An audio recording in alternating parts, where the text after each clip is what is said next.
Let the words of my mouth and the meditation of our hearts be acceptable in your sight, O Lord, our strength and our Redeemer. Amen.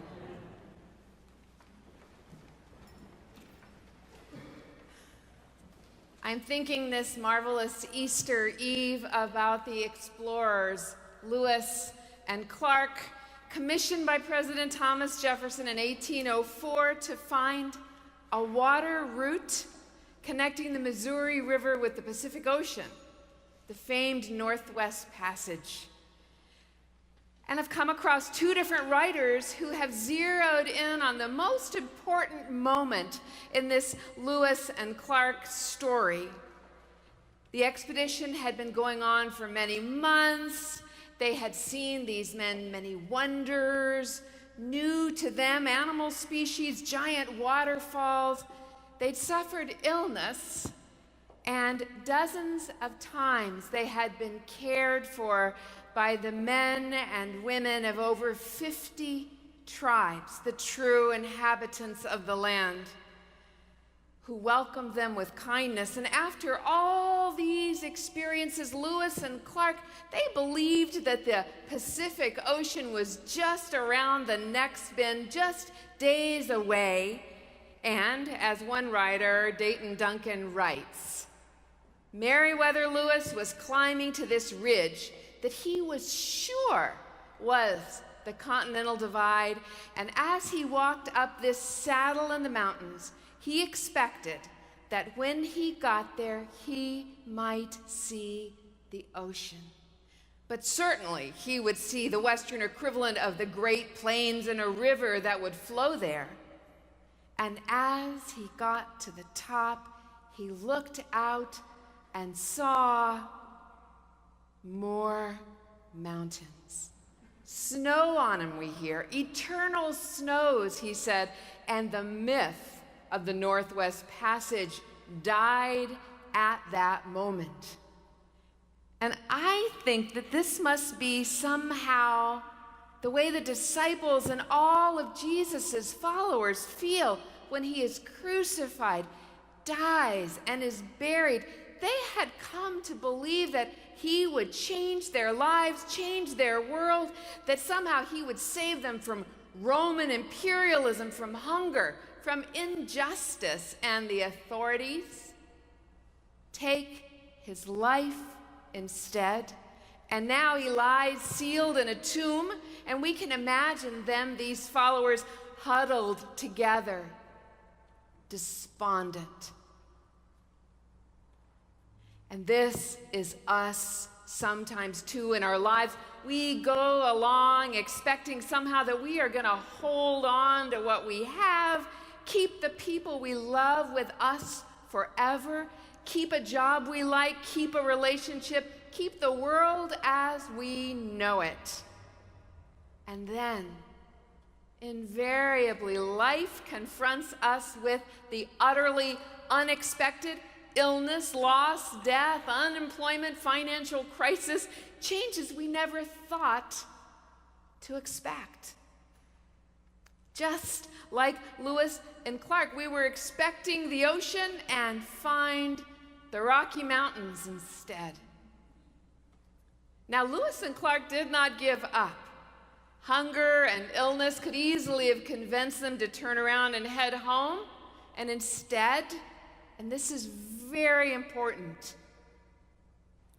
they improvise.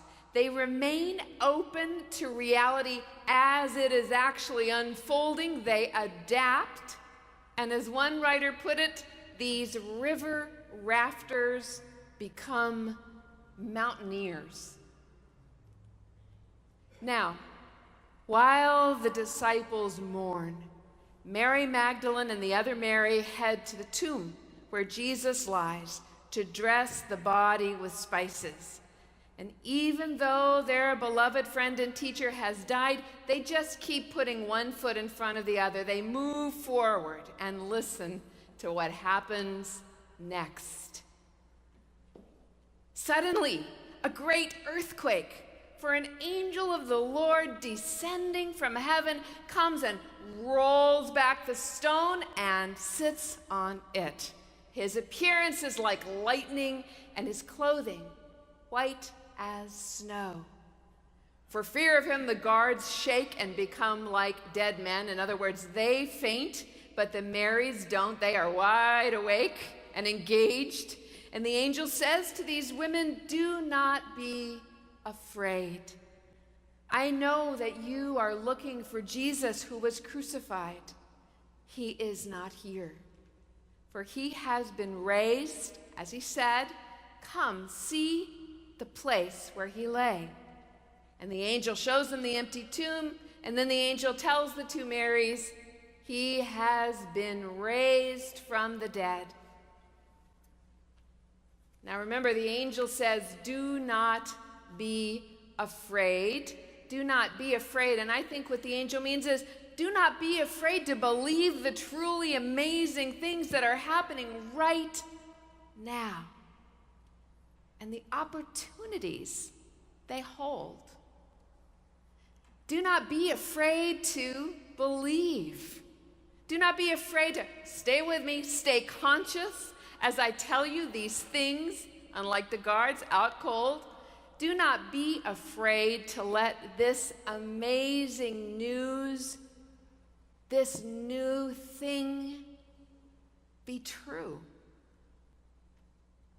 And we hear that the women leave the tomb filled with fear, of course, and great joy. I love that combination. We understand that, right? You felt those two feelings simultaneously, fear and joy. And what happens next is Mary and Mary start adapting, not fleeing the scene, but speeding to tell someone, anyone.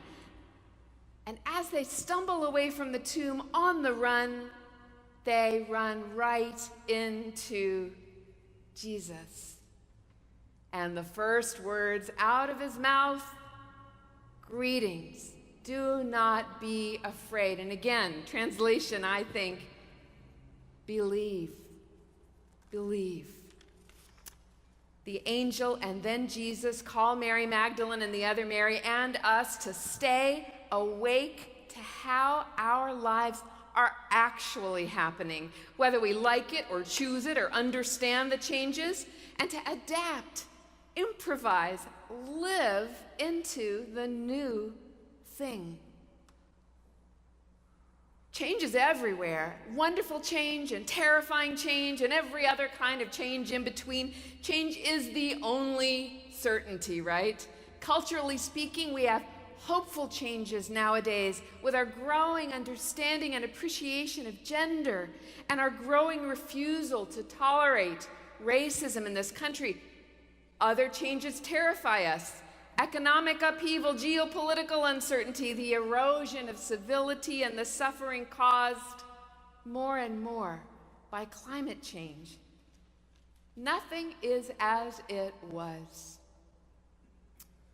And personal changes, always those. Loss, loneliness, fear. What is next? How will it be? Can I manage? And something new is happening. For Mary Magdalene and the other Mary, the something new is running right into an angel and then running right into Jesus. Good news they have, good news that they never dared to imagine or expect, good news beyond their wildest dreams. And of course, they fall to the ground. Wouldn't you, grasping Jesus' feet, worshiping their dear friend and teacher who has risen from the dead? But he says, "Go, tell my brothers to go to Galilee. There they will see me." With change comes new purpose. Go and tell the good news. Friends, this life of faith means going off the map. The old style of life is giving way, and we ask God, how are you transforming our lives, our relationships, ourselves, How are we being called to give up the old maps that don't work anyway and head into uncharted territory? How do we do it? How do we move forward when we don't know where we're going or what to expect? Well, there's a wonderful writer named Margaret Wheatley, and she says, by attending to the quality of our relationships, to how well we know and trust one another, and how well we know and trust God.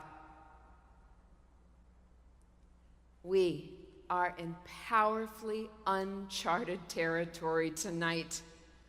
As Christians, it's always been this way. And so my question to you is this: what will it be like to surrender the old myth of certainty and trust our living God here and now to show us the way? Amen.